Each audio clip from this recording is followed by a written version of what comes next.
Right now we have 400 product managers, software engineers, data scientists that have created a shadow organization attached to them.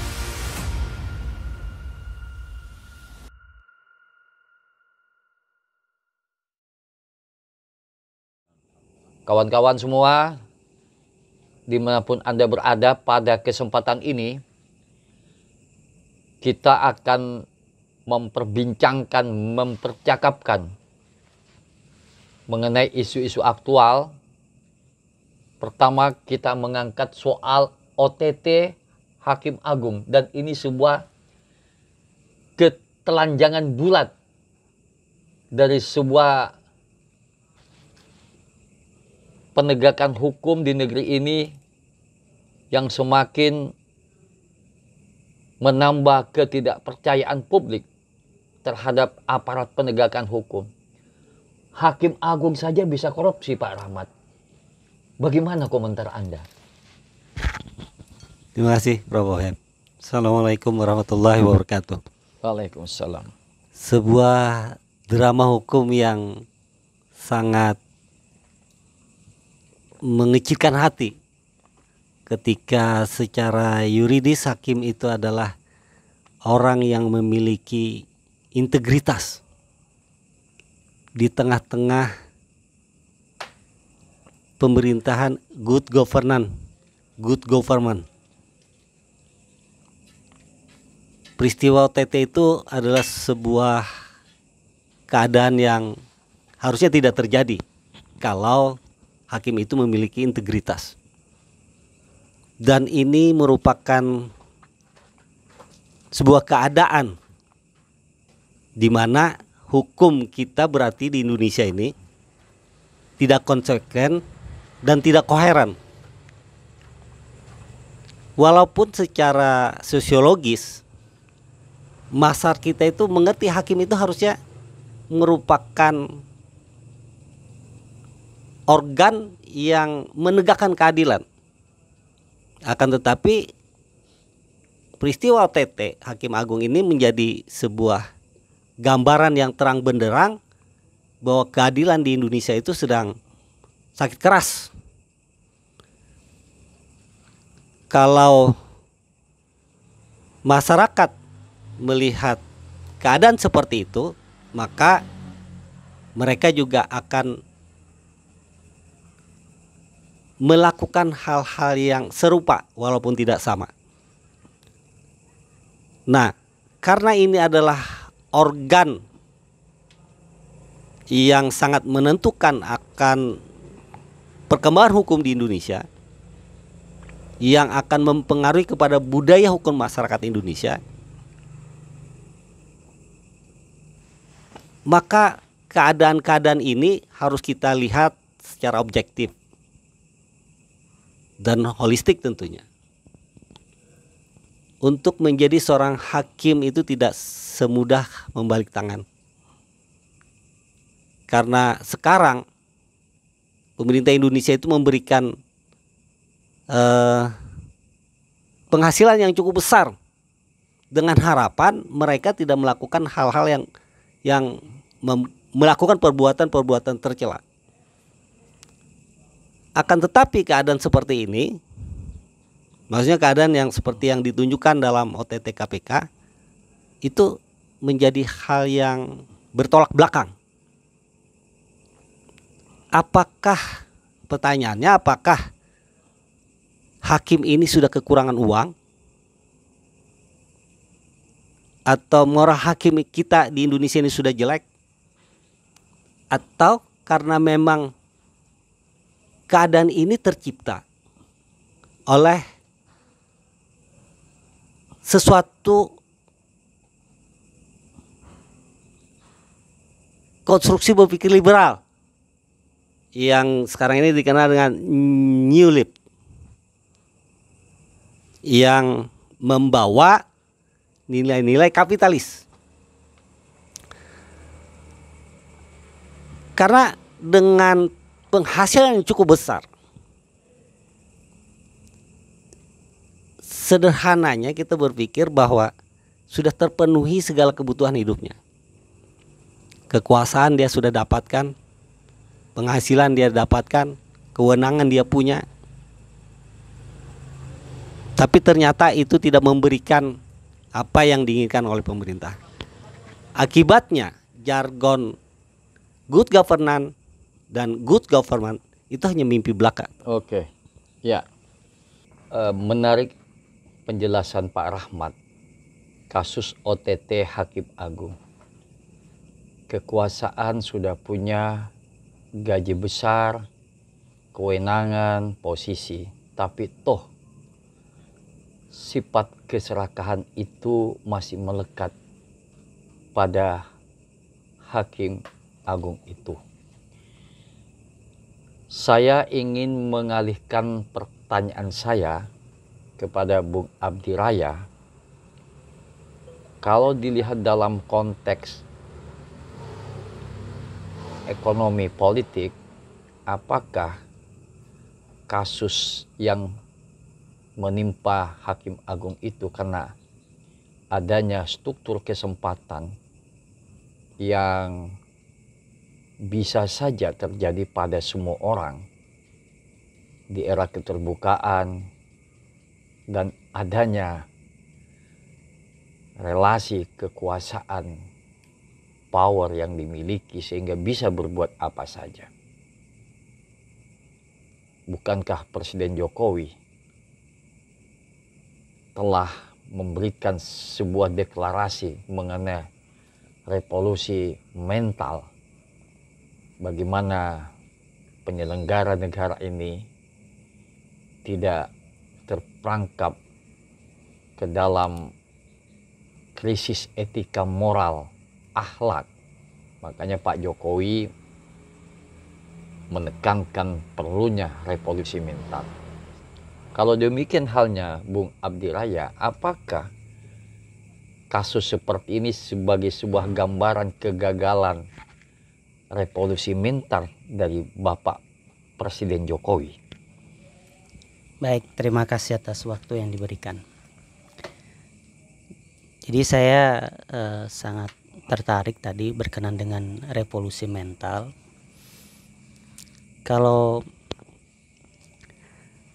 Kalau kita melihat sejarah, contohnya yang terjadi di Jepang, ya, ketika dibom atom Hiroshima dan Nagasaki, di situ kaisarnya yang pertama kali yang ditanyakan adalah berapa sisa jumlah guru atau pengajar. Artinya berkenan dengan revolusi mental ini tidak bisa hanya sekedar jargon-jargon saja. Jadi bagaimana terkait revolusi mental ini juga harus memang diberikan di saat masyarakat Indonesia atau dalam hal ini anak-anak bangsa itu mulai menempuh pendidikan. Dan kalau saya perhatikan, kita bicara pendidikan di Indonesia ini memang masih terpengaruh dengan kolonialisme. Artinya bagaimana hanya mengedepankan sifatnya utilitarian. Jadi bagaimana terkait kebutuhan ekonomi saja. Kita lihat bagaimana anak-anak didik itu, contoh saja bicara anak-anak SMA ataupun mahasiswa, itu dididik setelah dia lulus nanti bagaimana siap bekerja. Yang diutamakan adalah terkait keterampilan bagaimana dia bekerja, bukan terkait yang paling basic yaitu bicara akhlak dan moral. Ya. Padahal kalau kita bicara dasar negara kita jelas ketuhanan yang Maha Esa. Nah, seolah-olah ketuhanan yang Maha Esa ini memang hanya menjadi sebuah dasar negara tanpa sebuah aplikasi di dalam pendidikan kita. Sehingga orang hari ini tidak takut untuk berbuat korupsi. Ya, orang lebih takut miskin daripada takut dengan Tuhannya. Ya, karena apa? Karena memang kalau kita melihat juga dari segi pendidikan, ya hanya mengedepankan bagaimana mencetak manusia-manusia yang siap bekerja. Artinya kita bagaimana mempersiapkan manusia-manusia yang siap masuk ke dalam dunia industri, gitu. Bukan bicara akhlak dan moralnya. Oke. Kalau tadi Pak Rahman menjelaskan bahwa hakim itu sebetulnya ibarat Tuhan yang menegakkan keadilan di muka bumi, tapi hakim juga sebagai manusia dan juga bisa terperangkap di dalam kezaliman, kejahiliaan, dan kemunafikan, bahkan bisa memperalat hukum sebagai alat permainan kepentingan bagi kelompok tertentu, dan hukum bisa menjadi alat politik belah bambu yang sebelah diangkat, yang sebelahnya diinjak. Nah, tadi saya tanya kepada Bung Abdi, apakah kasus OTT Hakim Agung ini karena kegagalan revolusi mental yang dicanangkan oleh Presiden Jokowi, dan Bung Abdi melihat ada keterkaitan dengan politik hukum, politik pendidikan kita, dan pendidikan kita sekedar menciptakan skill entrepreneurship tapi tidak membangun human being. Nah, Bung Samuel, Anda familiar dengan tulisan Paulo Freire, Pendidikan Pembebasan. Menteri Pendidikan Nadiem Makarim dalam beberapa hari terakhir ini memberikan pernyataan di media terkait dengan undang-undang pendidikan yang khususnya bagi perguruan tinggi swasta, kalau mau akreditasi, meningkatkan grade fakultas atau jurusan, itu harus nyetor duit 80 juta. Kemudian juga kebijakan yang dibentuk selevel eselon 1 sebagai tim bayangan sebanyak 400 orang. Itu mengandung pro kontra di tengah masyarakat. Ini apa-apaan? Saya terus terang, saya sampai hari ini saya tidak pernah paham apa itu istilah kampus merdeka dan merdeka belajar. Saya masih buta huruf soal konsep ini. Saya tanya kepada teman-teman, oh mahasiswa bisa diajak ke pabrik industri, dan bagaimana nanti dinilai konversi menjadi sekian SKS. Pikiran-pikiran sesat menurut saya, ini sebuah kesesatan konsep dan kebijakan pendidikan dari Menteri Pendidikan yang bernama Nadiem Makarim ini, yang bagaimana output pendidikan itu sekedar akan menjadi sikrup dari sebuah mesin ekonomi, dan semakin menjauhkan manusia Indonesia how to build human being, memanusiakan manusia. Bagaimana pendidikan menjadi sebuah proses pembebasan. Jadi politik kebijakan pendidikan ini sekedar kita, anak didik kita hanya disiapkan sebagai baut sekrup bagi mesin industri hari ini. Jadi hanya semata-mata mendukung kapitalisme perekonomian 4.0. Tapi nihil bagaimana etika moralitas. Jadi ini sangat kapitalistik, sangat industrialis. Saya kira konsep pendidikan di ala barat tidak bisa pas di Indonesia ini sebagaimana yang di dalam benak Menteri Pendidikan hari ini. Saya sangat tidak paham dengan itu semua. Bung Samuel, tolong jelaskan kepada publik apa yang disebut istilah kampus merdeka dan merdeka belajar, kemudian mahasiswa pergi magang di industri. Bisa saja masih magang di pentol bakso sana dikonversi menjadi 24 SKS. Gak usah sekolah deh kalau cuman gitu, ya. Gak ada nilainya. Universitas tidak lagi bagaimana berpikir kritis mahasiswa, tapi bagaimana mahasiswa lulus sekedar mencari pekerjaan. Ya, baik. Terima kasih Prof. Wahib. Jadi ya menarik ya kalau kita melihat bagaimana yang berkaitan dengan pendidikan di Indonesia saat ini. Dan saya memulai dari sejarah tadi ya, yang berkaitan dengan Hiroshima dan Nagasaki, bahwa yang pertama dicari oleh Kaisar Jepang adalah berapa jumlah guru yang masih hidup.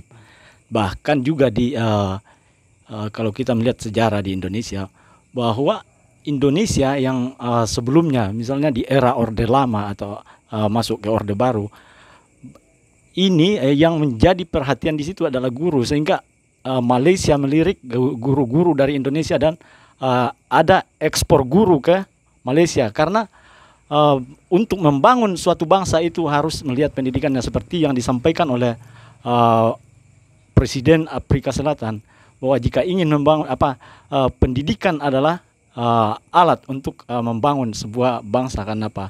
Bahkan saya teringat dengan salah satu pesan yang disampaikan oleh Nopolis dari CIS-nya, yang mengatakan dari Milan Kundera mengatakan bahwa jika ingin menghancurkan sebuah bangsa dan peradabannya, hancurkan buku-bukunya. Berarti, nah, buku-buku ini berkaitan dengan pendidikan, karena pendidikan ini yang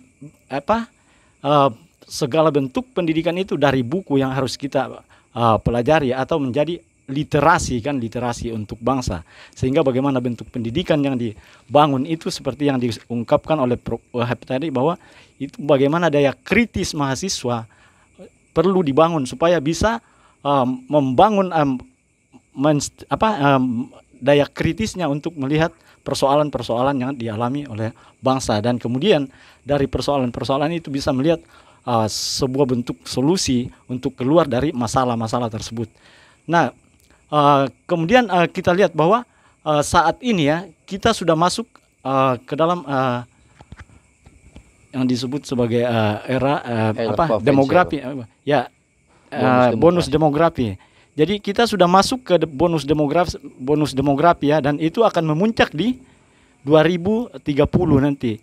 Nah, bonus demografi ini yaitu usia produktif, di mana usia produktif lebih tinggi daripada usia non produktif, dan usia produktif itu yaitu usia di antara 15 sampai 64 tahun. Dan itu sampai saat ini itu di angka 69,3%. Ya.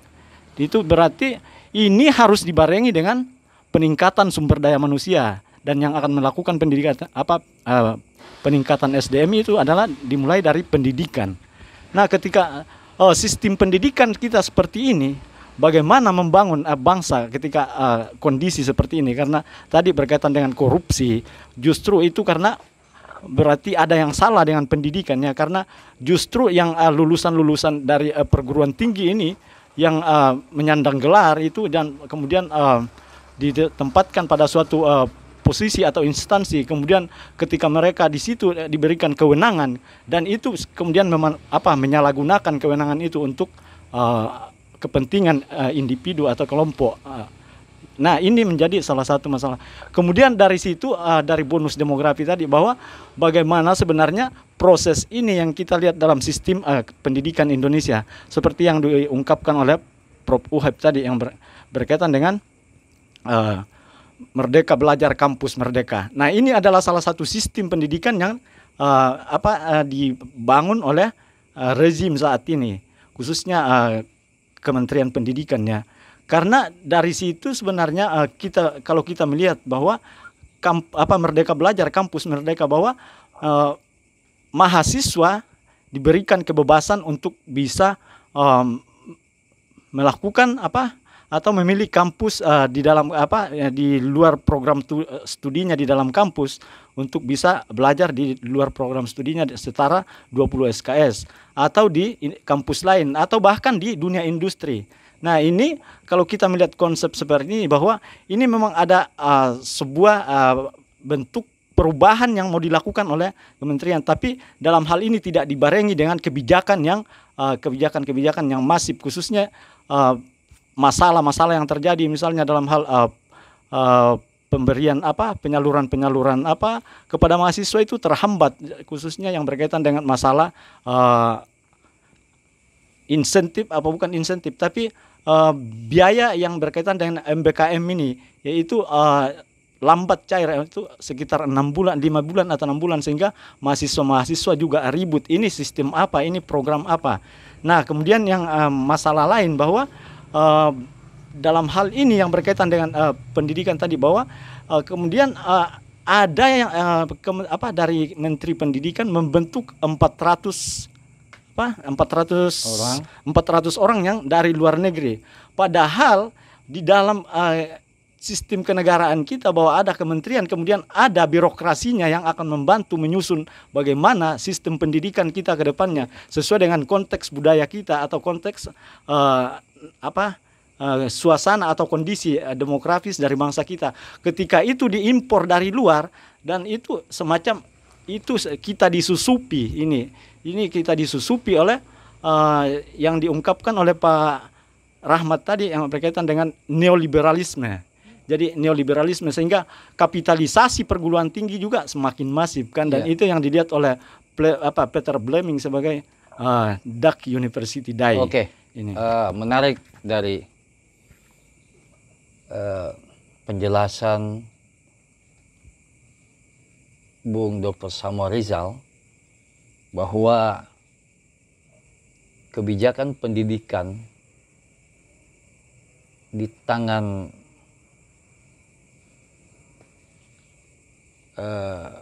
Nadiem Makarim sekarang ini sangat dilematis, karena output pendidikan sekedar bagaimana mendukung neoliberal kapitalisasi, tidak lagi menciptakan atmosfer akademik how to build rational analyze, tapi mahasiswa hanya diciptakan menjadi hal-hal yang bersifat teknik praktis. Kita bisa lihat diskusi-diskusi di kampus nyaris kering sekarang ini. Lebih banyak mahasiswa hal-hal yang bersifat entertain, hal-hal yang bersifat karikatif. Seharusnya pendidikan ini menjadi pembebasan, menciptakan enlightenment of the people, sebuah pencerahan.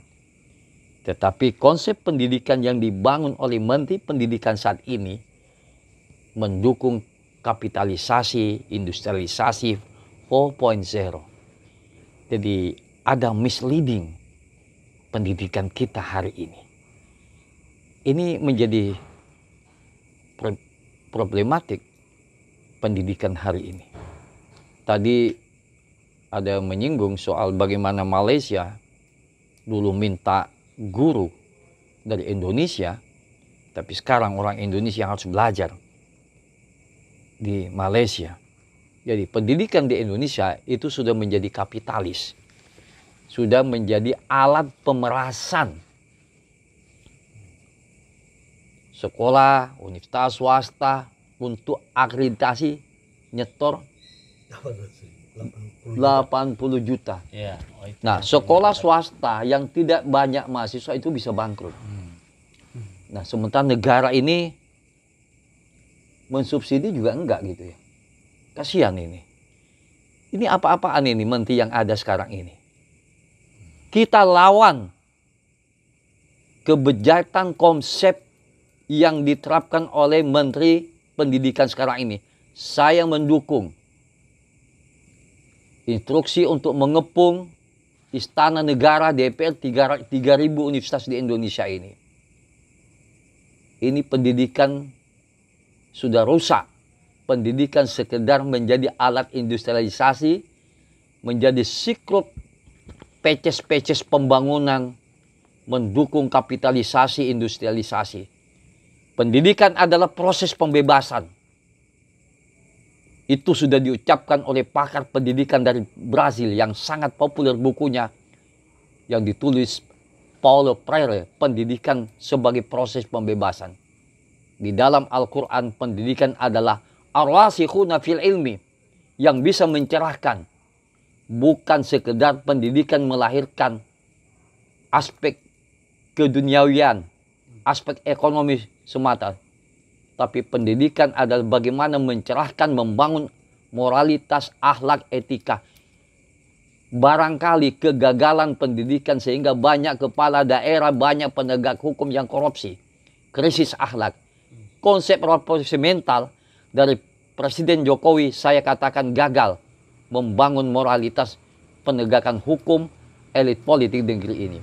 Bahwa pendidikan yang dicanangkan dengan konsep kampus merdeka, merdeka belajar, sekedar mendukung industrialisasi dan pendidikan sudah menjadi kapital, kapitalisasi pendidikan yang sudah nggak karu-karuan hari ini.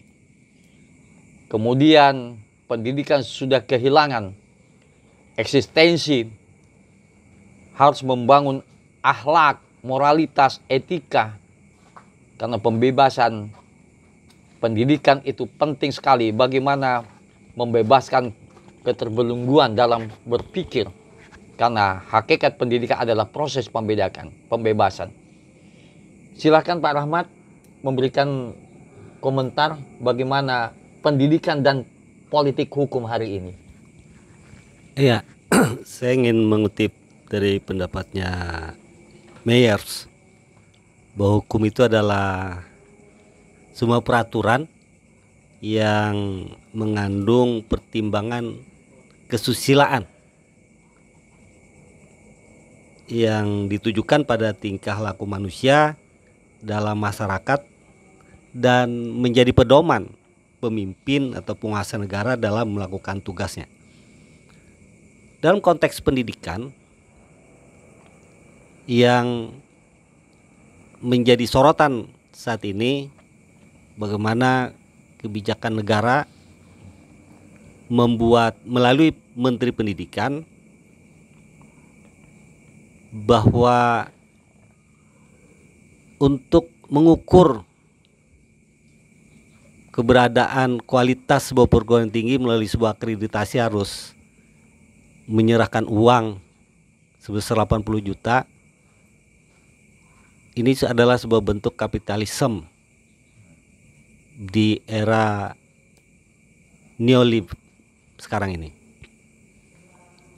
Dan yang menarik kalau ini dikaitkan dengan bahwa pendidikan itu adalah pilihan wajib dan merupakan tanggung jawab negara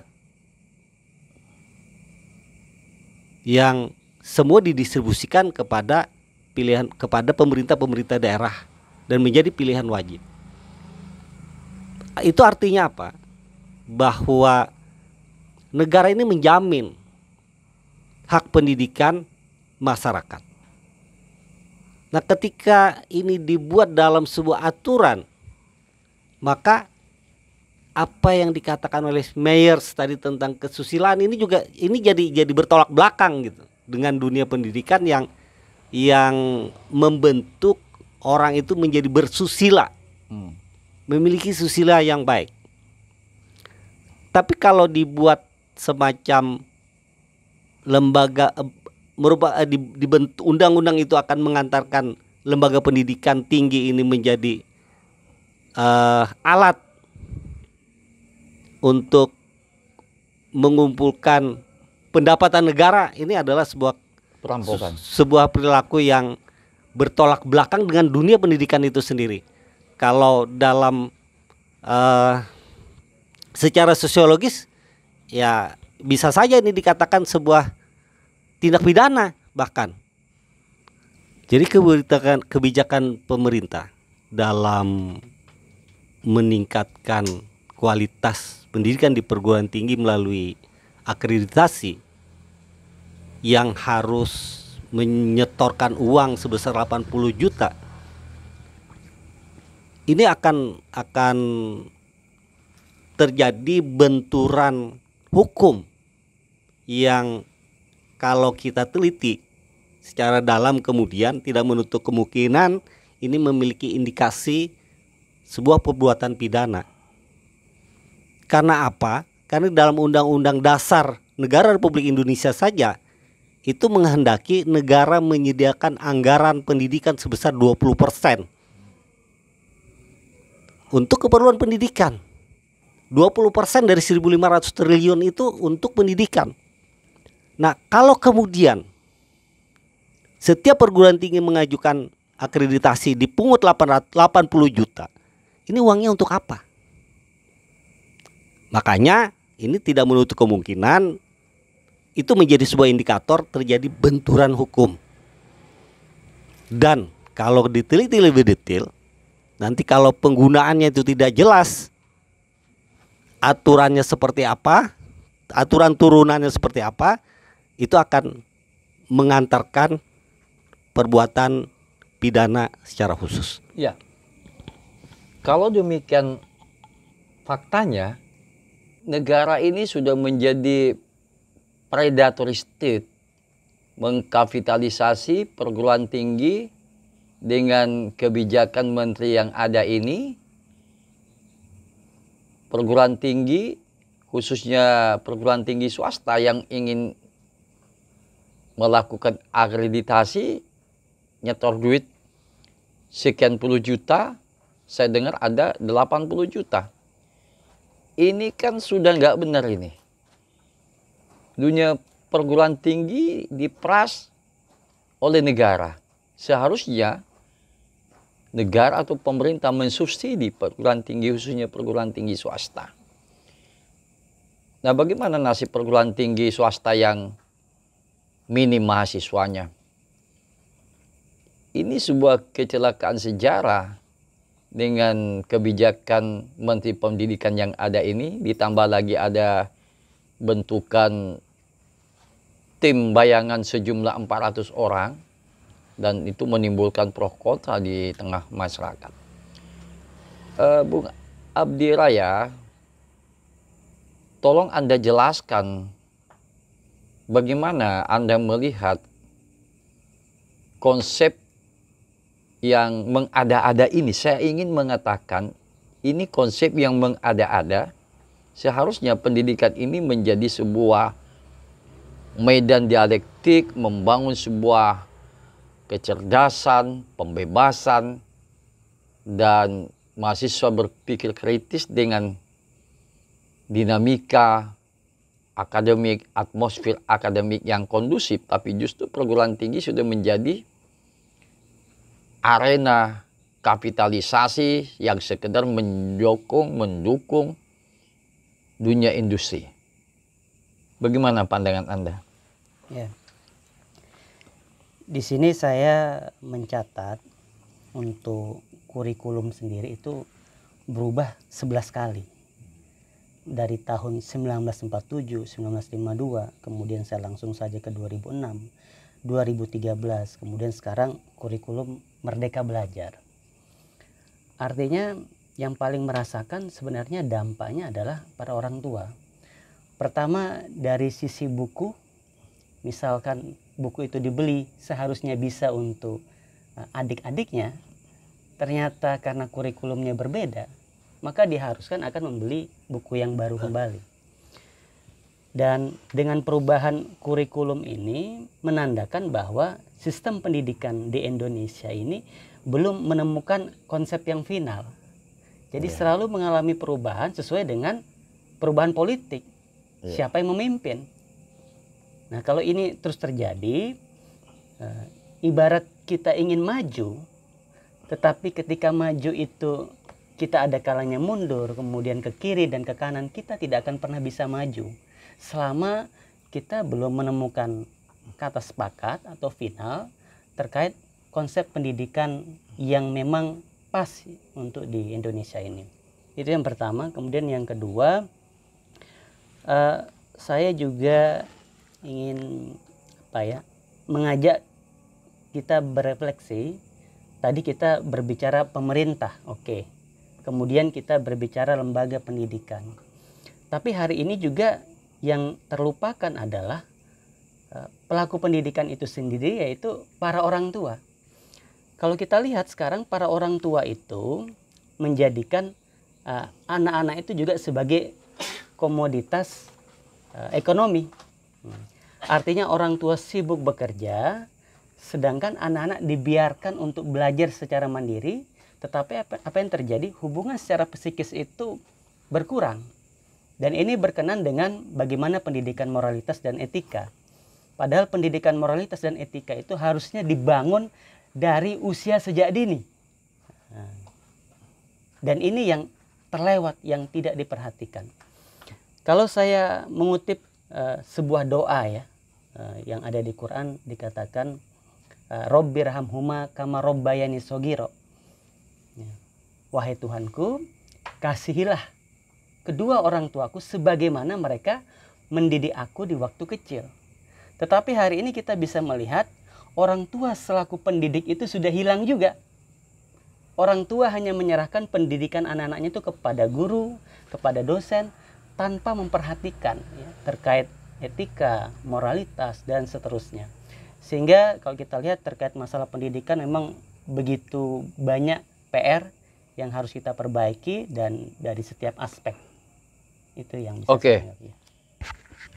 Bung Abdiraya mengatakan bahwa sesungguhnya konsep pendidikan di Indonesia ini belum final, masih mencari format tergantung setting politik, situasi politik, dan siapa menterinya. Kalau menteri pendidikan hari ini yang backgroundnya sebagai seorang pengusaha, ya kalau nggak salah dia pengusaha Gojek online. Gojek itu kan kesana kemari cari penumpang, tergantung orderan. Ya, jangan-jangan ya menteri ini juga tergantung orderan politik. Ya, makanya kita lihat jungkir balik nih, menteri pendidikan sekarang ini. Merdeka Belajar, Kampus Belajar, sebetulnya kan itu casing. Tapi substansinya sama saja yang sudah ada ini. Jadi casingnya berubah, tapi substansinya nggak berubah.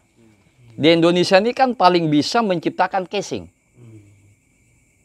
Tapi substansinya nggak pernah berubah. Sama reformasi era Soeharto ke era demokratisasi seperti sekarang ini, casingnya berubah. Tapi substansinya adalah fotokopi dari Orde Baru. Yaitu praktik oligarki dan predatoris. Nah, jangan-jangan juga pendidikan kita sekarang ini casingnya berubah. Kampus Merdeka, Merdeka Belajar, tapi substansinya sami mawon gitu ya. Bahkan semakin membingungkan. Ya. Bagaimana Bung Samuel ini melihat fakta kebijakan politik pendidikan negeri ini? Ya. Baik ya, terima kasih. Menyambung apa yang disampaikan Bang Abdiraya tadi ya, yang berkaitan dengan ganti rezim, ganti sistem ini ya. Jadi ini salah satu persoalan memang, jadi salah satu masalah mendasar juga yang berkaitan dengan pendidikan. Karena dari situasi seperti itu justru membuat kita untuk melihat bagaimana sisi-sisi yang berkaitan dengan peningkatan kualitas sumber daya manusia ini dalam kaitannya dengan kampus merdeka, belajar merdeka, kampus merdeka tadi itu kan, belajar merdeka, kampus merdeka. Karena kita lihat misalnya dari pergantian kurikulum yang sudah 11 kali dan saat ini ketika 2024 misalnya dan belajar merdeka, kampus merdeka ini itu tidak dilanjutkan dan itu otomatis akan merubah sistem kembali ketika pergantian rezim. Ini yang akan membuat pendidikan kita kembali ke titik nol kembali kan, dan memulai dari awal kembali kan. Sehingga untuk mencapai sebagaimana konsep final atau konsep yang dijadikan sebagai landasan untuk pembangunan khususnya di sektor pendidikan ini akan terus dimulai atau terus berangkat dari titik nol setiap pergantian rezim itu. Nah, karena itu sebenarnya perlu ada grand design ini kan, atau blueprint yang berkaitan dengan sektor-sektor yang yang memiliki landasan fundamental untuk pembangunan bangsa, misalnya sektor pendidikan, kemudian sektor kesehatan misalnya, bahkan yang berkaitan dengan penegakan-penegakan hukum juga ini yang kita lihat bagaimana pendidikan kita menjadi salah satu hal yang berkaitan dengan korporatokrasi tadi atau dijadikan sebagai kapitalisasi di dalam dunia pendidikan. Kenapa? Karena hal-hal yang berkaitan dengan integritas dari para pemangku kepentingan di dalam itu. Karena semua dari aktor-aktor yang terlibat, misalnya tadi Dr. Rahmat menyinggung tentang good governance-nya berkaitan dengan tata kelola pemerintahan yang baik. Dan selain itu pemerintahan yang baik dan pemerintahan yang bersih. Green government juga yang harus dibarengi dari situ. Tetapi kalau kita melihat sistem pendidikan seperti ini yang sebagai landasan moral dan etika untuk membangun peradaban bangsa, justru ini yang akan mengangkangi pendidikan kita ketika landasannya itu tidak kuat atau pondasinya tidak kuat. Karena ini pendidikan adalah landasan dasar kan. Nah, ketika pendidikan kita yang sudah diotak-atik yang berkaitan dengan pergantian-pergantian sistem, kita lihat di era Jokowi sudah 4 kali pergantian menteri, dan setiap pergantian menteri itu selalu ada perubahan-perubahan mendasar yang berkaitan. Sebelumnya di era menteri yang saat itu di periode pertama Jokowi, ya Anies Baswedan yang jadi menteri pendidikan. Nah, itu beberapa hal yang berkaitan dengan pendidikan itu yang diterapkan yang kurikulum 2013 pada saat itu ya.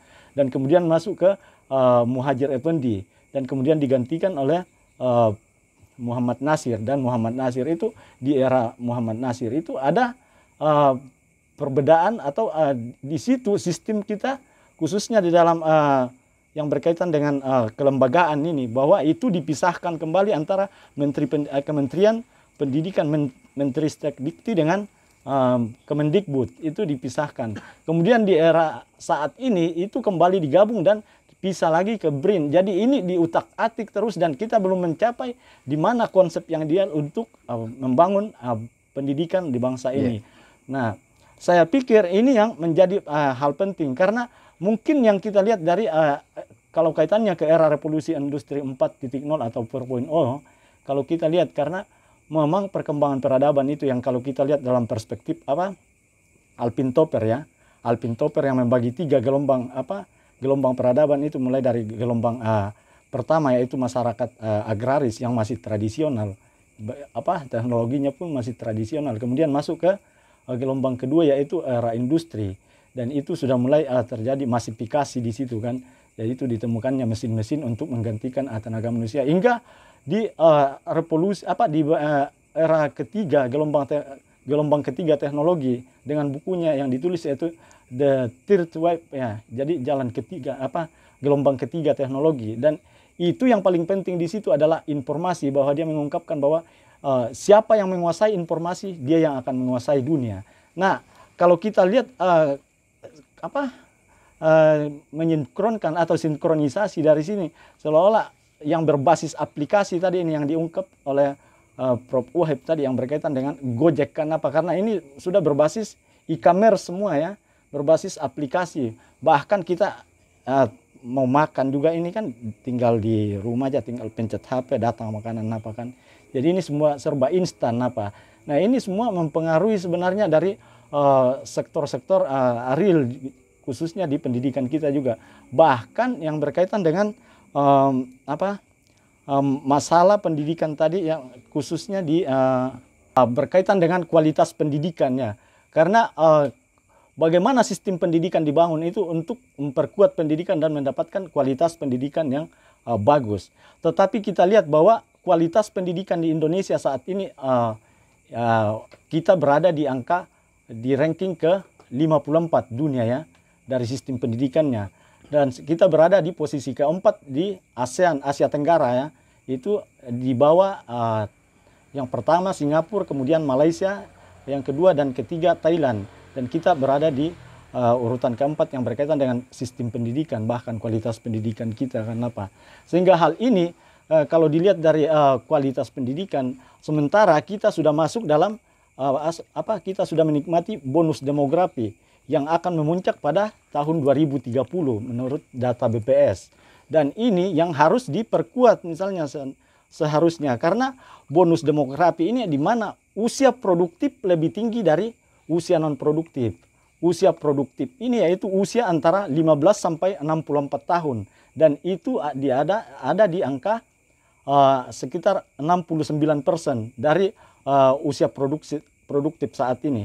Dan ketika tidak dibarengi dengan kualitas pendidikan, maka itu justru akan menciptakan pengangguran, ya. Justru akan menciptakan pengangguran karena usia produktif ini tinggi sementara lapangan kerja tidak dibarengi dengan pembukaan lapangan kerja, maka ini akan menjadi malapetaka. Jadi justru petaka demografi, ya. Sehingga kita lihat juga revolusi industri 4.0 ini bahwa teknologi-teknologi itu justru menggantikan tenaga manusia. Kita lihat misalnya masuk ke mall yang awalnya ada kasir-kasir yang menjaga di situ. Dan ketika di era revolusi industri misalnya itu tinggal gesek, ya, pakai semacam kartu ATM, ya, masukkan, terbuka sendiri pintunya masuk. Atau di jalan tol yang dijaga oleh kasir-kasir sebenarnya. Dan ini yang menyingkirkan tenaga manusia dan mengurangi justru akan menciptakan pengangguran yang besar, kan. Nah, makanya muncul society 5.0 ini yang manusia harus memanfaatkan teknologi. Jadi manusia bukan disingkirkan oleh teknologi, tetapi memanfaatkan teknologi. Jadi ini mungkin ini. Untuk peradaban akan datang itu tergantung ada kualitas human resource development. Jepang, Korea Selatan, Taiwan, khususnya di negara-negara Asia Timur itu memiliki kualitas pendidikan dan mengandalkan sumber daya manusia. Indonesia sudah termanjakan oleh sumber daya alam. Jadi kita ini untuk berkompetisi di era global seperti sekarang ini, kita kalah bersaing. Saya banyak kawan di India. Saya kebetulan tadi siang sampai sore ngisi acara international conference 13 negara, dan saya salut dengan teman-teman yang dari India ini, bagaimana penguasaan teknologi informasi. Dan di Asia itu India termasuk ranking pertama penguasaan teknologi informasi. Nah, kita ini, saya justru sering bilang, perguruan tinggi kita yang jumlahnya lebih 3.000, Malaysia itu tidak sampai 30.000 universitas seluruh semenanjung Malaysia, kita lebih 3.000. Jangan-jangan kita ini sekedar menjadi pabrik ijazah, tapi non kualitas. Ya, kita sedih universitas swasta, apalagi universitas yang kurang mahasiswa, SDM-nya yang masih pas-pasan, infrastruktur pembangunan, tiba-tiba muncul konsep pendidikan yang mengharuskan universitas menyetor uang sekian puluh juta untuk akreditasi. Ini sebagai kecelakaan dunia pendidikan di tangan menteri yang ada sekarang ini. Sekali lagi saya mendukung dari beberapa pernyataan ketua-ketua yayasan di seluruh Indonesia, perguruan tinggi swasta, dan para rektor universitas swasta, sekolah tinggi swasta di Indonesia untuk menolak konsep gila ini yang sangat tidak manusiawi dan sangat tidak mencerdaskan bagi dunia pendidikan. Itu yang bisa kita diskusikan pada kesempatan ini, Pak Rahmat. Mudah-mudahan perbincangan kita ini memberikan sebuah resonansi akademik intelektual dan memberikan sebuah pencerahan inilah negeri yang besar yang kita banggakan yang bernama Indonesia. Negara ini terlalu kaya, terlalu indah dan terlalu sayang untuk dilacurkan. Apalagi Indonesia terperangkap di dalam moncong oligarki politik dan ekonomi. Lebih menyedihkan lagi kalau pendidikan kita, kebijakan politik pendidikan sekedar mendukung era industrialisasi, era kapitalisasi, atau menjadi siklus pembangunan industri, tetapi pendidikan pada hakikatnya adalah pembebasan. Bagaimana menciptakan, membangun human being, memanusiakan manusia, dan menciptakan akhlakul karimah, menciptakan akhlak, memperkuat moralitas, etik, keimanan bagi mahasiswa, anak didik sebagai calon pemimpin masa depan. Bukan sekedar menciptakan kepentingan-kepentingan kapitalis dan ekonomi semata, tapi bagaimana melihat konsep pendidikan sebagai sebuah proses pembebasan. Saya kira ini diskusi perbincangan kita yang sangat menarik. Terima kasih Bung Rahmat, Bung Abdi, Bung Samuel. Dan insya Allah pada perbincangan akan datang kita akan mendiskusikan tema yang lebih aktual, yang lebih seksi lagi demi kepentingan bangsa dan negara ini, dan kita harus menggelarakan pikiran-pikiran kritis sebagai sebuah komitmen kita sebagai seorang akademisi, dan kita tidak perlu bosan menyuarakan semua ini. Wassalamualaikum warahmatullahi wabarakatuh.